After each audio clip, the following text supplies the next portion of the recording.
retour avec Alain. Je me rappelle, quand je t'ai proposé de participer à l'émission, je t'ai dit que j'aimerais ça qu'on parle d'itinérance. Et tu m'as dit, moi, je suis pas itinérant, je suis sans-abri. Oui, absolument. C'est comme j'ai essayé de t'expliquer rapidement, puis je vais essayer de le faire aussi pour les auditeurs assez clairement, là.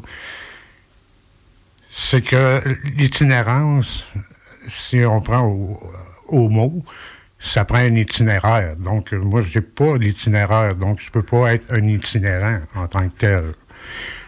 Malgré que dans la catégorie itinérant, parce que c'est une catégorie qui existe, il y a des itinérants qu'ils vont faire, mettons, 4 ressources par année. C'est des sessions de 3 mois, donc 4 fois 3 donne 1 an. Eux autres, ils vont jouer à l'itinérance, mettons, de 9 à 5, là, c'est plutôt de 7 heures le matin à 9 heures le soir. Mais ils ont un lit, mais, tu sais, ils jouent à l'itinérant. Tandis que tu peux avoir des itinérants que lui, il a son itinéraire, il a sa routine, puis il y a déjà ses caches pour la nuit. Ça, c'est une autre sorte d'itinérance. Moi, je suis plus catalogué dans le sans-abri, parce que j'ai pas d'itinéraire, puis j'ai pas d'abri fixe, j'ai pas de point fixe. Si on revient à l'itinérant, il y en a qui ont des points fixes pendant 3 mois, tu sais, bon, etc. C'est comme ça que je voulais vous l'expliquer. Oui, c'est gentil. Veux-tu nous parler de ton parcours? Comment t'en es arrivé là? T'avais un métier avant, t'avais une entreprise même. Oui. Je vais faire une histoire très courte.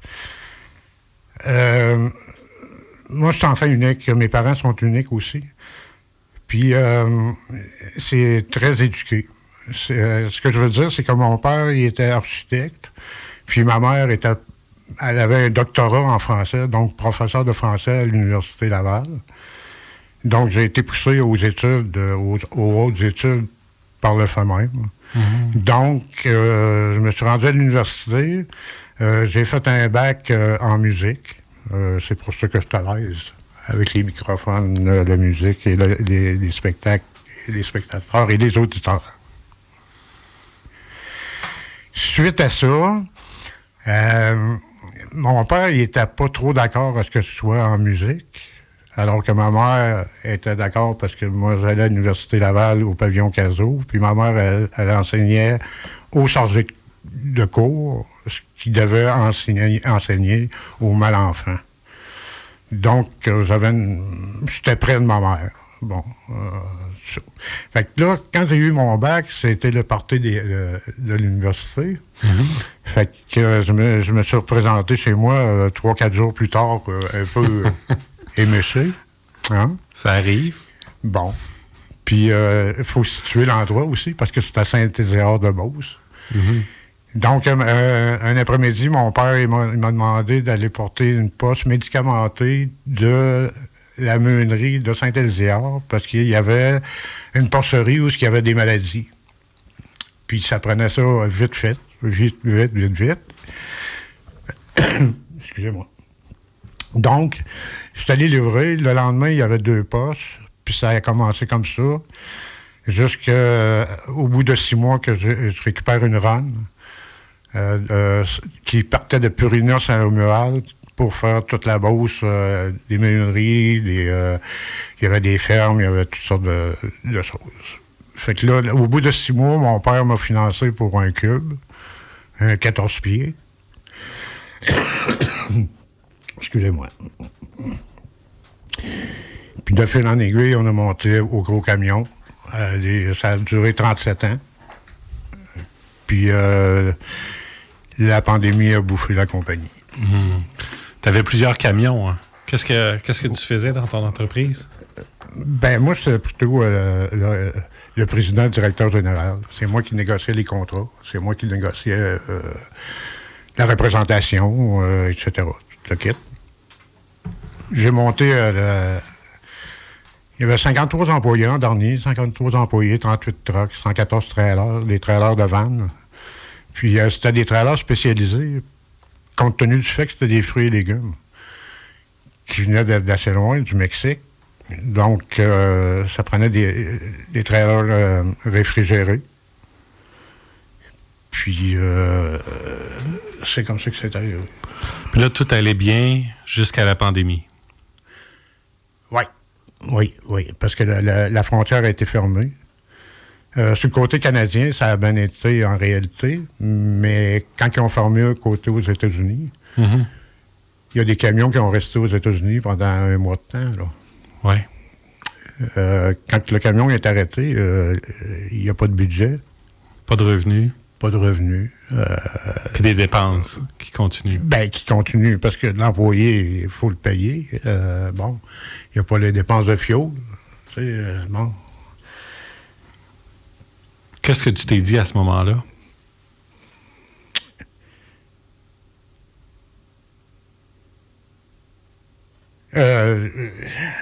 J'étais déconcerté. Hein. Je suivais plus la musique. Là. Je comprenais pas pourquoi que l'alimentation était affectée par ce conflit, parce que le monde continue à manger. Hein? Veut pas. Oui. Puis surtout que le monde, ben là, ils peuvent pas aller au restaurant, donc ils sont plus dans les marchés. Hein? C'est ça que j'ai trouvé le plus déplorable, c'est le confinement. Carrément le confinement. Puis ça a duré longtemps. Ça a duré quasiment 1 an et demi dans le côté transport. C'est comme en 2008. Je reviens sur un autre sujet un petit peu, là, parce que ça a un petit rapport. Vas-y. Si on parle de dépenses dans le transport, mettons que moi, je signe un contrat fermé avec une compagnie X, OK, de 5 ans. Puis, mettons, je lui charge 1,08 pièce du litre pour le diesel, OK? Mais je le paye 68. Donc, il y a un profit net de 40 sous. OK? Arrive la pandémie, on dit, bon, tout ça. Après la pandémie, le prix du fioul monte à 1,50. Et moi, j'étais à 1,08 pièce.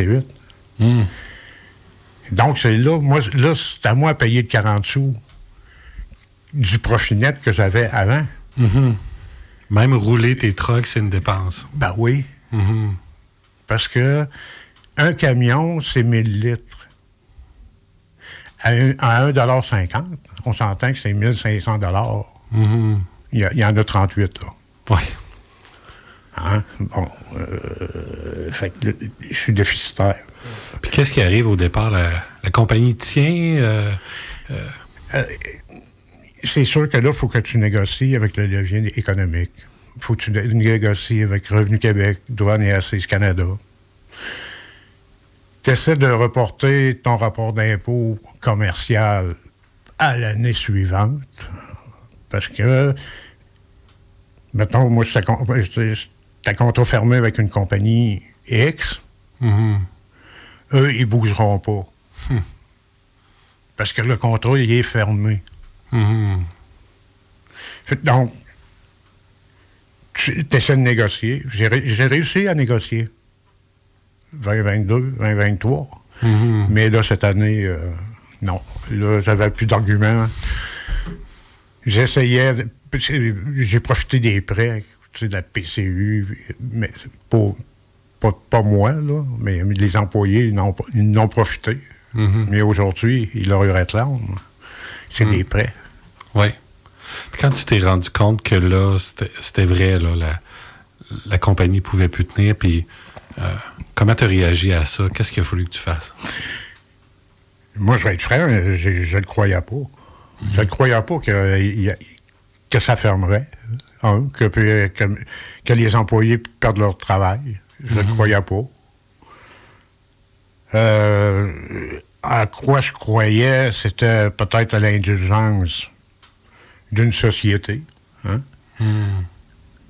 Parce que, bon, Douane et Accise Canada, c'est nous qui l'avons élu. Hein? C'est le ministre, le sous-ministre, la façon que ça fonctionne et tout le kit. Donc, je peux pas les en vouloir là-dessus. Tu sais, c'est la procédure. Mais, du coup, ils ont fait des drôles de choix. Puis là, tu avais une maison à ce moment-là. Tu as perdu ta propriété. J'ai tout perdu. La maison, le chalet, le bateau, le skidoo, le 4 roues, l'érablière, tout. Puis ça, j'ai réalisé ça le 13 mai 2024. Quand on m'a enlevé les clés officiellement, là. Que là, c'était vraiment fini. À 15h08, je sortais de Revenu Québec, sur la rue Marly. Un T-shirt, une paire de jeans, une paire d'espadrilles, une paire de bas. Claque d'en face, là. Qu'est-ce que je fais? Comment ça marche, là? Qu'est-ce que t'as... Oui? Comment ça marche? Ah, c'est...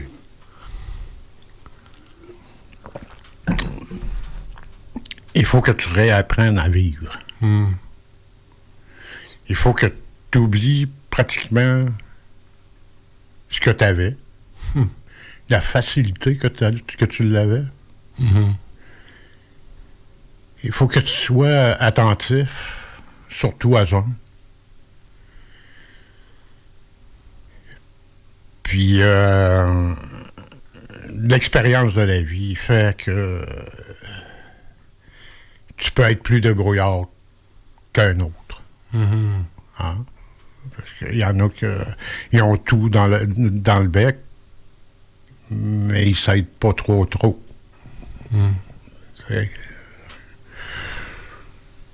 Moi, je bénéficie pas réellement de ressources parce qu'on m'a expliqué que intellectuellement et la débrouillardise et tout le kit faisait en sorte que c'était pas admissible au service. OK. Donc, tu étais vraiment par toi-même, là, à ce moment-là. Laissé à moi-même. Oui. Tout simplement. J'ai commencé par coucher sur un banc. Avec rien. La politesse, la courtoisie, la prestance a fait en sorte qu'il y a beaucoup de monde qui m'ont fait confiance. Même des ministres. Parce que tu couchais proche, tu quand tu commences l'itinérance, le plus important, je crois, c'est de trouver un point fixe. Parce que tu reviens toujours au même point pour réfléchir. OK. Ta nouvelle maison. Pas une maison, mais c'est un endroit où... Comme là, j'ai plus rien, là, tu sais. Je viens d'aménager, là, le 1er novembre, là. Donc, bon... ça. Mais j'avais pas un panier d'épicerie, là, avec 53 sacs d'épicerie après, puis, tu sais, brûlés, puis tout le kit, là. Ça y va beaucoup avec l'éducation, peut-être. Je l'ai trouvé rough, là. J'en ai connu des roughs. Mais aujourd'hui, j'en sors gagnant, là. Avec l'expérience que j'ai, l'entre-gens, je suis capable de... Sans nécessairement juger quelqu'un, mais d'être proche de savoir à quoi il pense, là. C'est parce que j'en vois beaucoup de monde, je parle avec beaucoup de monde de plusieurs sujets. C'est ça qui aide beaucoup à l'itinérance. On va faire une pause, Alain. Oui. Je te propose une chanson, en fait, un peu sombre, Mad World, qui a été d'abord interprétée par le groupe britannique Tears of Fear, mais qui a été repris par Michael Andrews. Puis c'est cette version qui a été dans la trame sonore de Donnie Darko en 2001, qui a vraiment popularisé cette chanson un petit peu plus sombre et mélancolique. La chanson parle de la confusion, de la solitude et du sentiment d'aliénation dans un monde qui semble incompréhensible et chaotique. Les paroles évoquent un univers où tout semble décalé et où l'individu se sent étranger à la réalité qui l'entoure.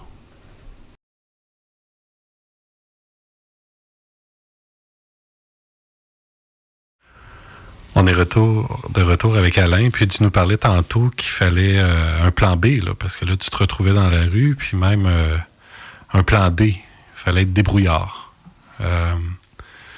Les premiers jours, tu as trouvé un point de repère, mais il fallait trouver d'autres choses. Là. Il fallait trouver de la nourriture, il fallait trouver à te réchauffer. Veux-tu nous parler un peu de ces premiers moments où tu te retrouves bel et bien à la rue? Les 2 premiers jours n'ont pas vraiment été faciles. Parce que le 14 et le 15 mai 2024, il faisait 4 degrés la nuit. Yeah. J'étais quand même en T-shirt, avec une paire de jeans. Ma priorité a été la chaleur, c'est sûr. Après ça, ça a été la proximité de tout très près. Donc, je me suis trouvé un point de repère, un point fixe, un point de réflexion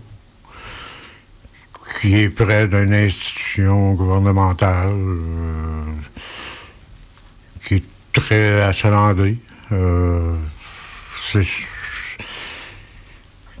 Puis j'en ai profité pas tellement, mais au fil du temps, le monde a été généreux. Mm-hmm. Déjà, la 2e semaine, j'avais un lit de camp avec une tente. Mm. Il y avait un des messieurs qui travaillait dans ce bâtiment m'a donné parce que lui, il s'en servait plus. Mm-hmm. 2-3 jours plus tard, il est arrivé une madame. Elle m'a offert le feu, le butane, le propane, les brûleurs, les ustensiles, la poêle de fonte, la gamelle. Wow! C'est tout du stock qu'elle aussi se servait plus, qu'elle m'a laissé. Puis, ce qui est de la nourriture, je pense que j'ai mangé le meilleur spaghetti au monde. C'est une madame qui travaille encore dans le même bâtiment, Mm-hmm. qui m'a apporté ça dans des plats Tupperware. Wow! Des fruits, des légumes, etc. Jusqu'à temps que je puisse connaître la soupe populaire. On est déjà rendu 3 semaines plus tard. Je savais pas que ça existait. Mm-hmm. Aujourd'hui, j'en sais beaucoup plus parce que je fais du bénévolat. Je ne suis pas gêné de les nommer, ils font un travail extraordinaire. C'est les Sœurs de la Charité à la maison Mère Mallet, sur la rue des Sœurs de la Charité à Québec. Ils font des miracles. Ce qui est adjacent avec la soupe populaire, ils appellent ça la commode. J'ai commencé à m'habiller là. Oui, c'est une friperie. Ouais. C'est ça. J'ai commencé à m'habiller là. Compte tenu du fait que je fais le bénévolat, ben là, les frais sont réduits de beaucoup. OK. Parce qu'au début... Il y a un minimum de respect, là. OK. Si, mettons, je veux acheter un T-shirt à $1, ben là, ils vont me le faire à 25 sous, compte tenu du fait que je suis en détresse. Oui. Ah. Est-ce que tu as moyen d'avoir quelques sous comme ça, comment c'était au début? Ça, c'était un petit peu compliqué. Moi, c'est mes rentes. Puis pour que... C'est les rentes du système public, là. Ben ordinaire. Mais pour que lui soit effectif, qu'il soit déclenché suite à une faillite, mais moi, j'avais déjà mon 60 ans de l'année passée, de 2023. J'ai décidé de prendre la retraite. Oui. J'ai fait une demande d'aide sociale le 20 mai, soit une semaine après que je sois à la rue. Tu sais, j'étais comme actif, là. Tu sais, je bousculais un petit peu, tu sais, pour... bon. Te remettre sur tes pieds un peu. C'est ça. Donc, les premières rentes ont rentré la dernière journée ouvrable du mois de juillet. Donc, j'ai été 2 mois et demi sans ressources, sans revenus, sans absolument rien, au début. Aujourd'hui, j'ai établi une petite routine, j'ai fait un petit budget que je respecte, puis ça va bien. C'est comme ça que c'est arrivé. Puis, veux-tu nous parler... ça a été aussi un contact avec ta solitude, le fait d'être dans la rue, puis tu nous as parlé tout à l'heure que c'était important pour toi de rester à jeun au quotidien. C'est important parce que j'ai parlé avec une madame à ce sujet. Puis la solitude, moi, je peux pas en souffrir là, parce que je suis un loup solitaire. Comment est-ce qu'un loup solitaire peut souffrir de solitude? C'est pas mon cas. Bon. Mais je suis quand même un alcoolique. Puis c'est... je me plais à dire que mon grand chum, c'est Jackie. Hein? Jack Daniel. Puis c'est tellement facile de tomber dans la déchéance parce que tu as tellement la liberté. Parce que tu n'as pas vraiment de points. Il n'y a personne qui t'attend. Tu n'as pas de punch. T'as pas, donc, c'est facile de tomber dans la déchéance de l'alcoolisme, en tout cas. Ce qui est de la drogue, là, je connais pas parce que j'ai des allergies aux médicaments et les aliments, donc il faut que je fasse très attention à ma consommation là-dessus. Là. Moi, de la poudre, je connais pas ça. Ouais. Des pilules, je connais pas ça. Là. Bon,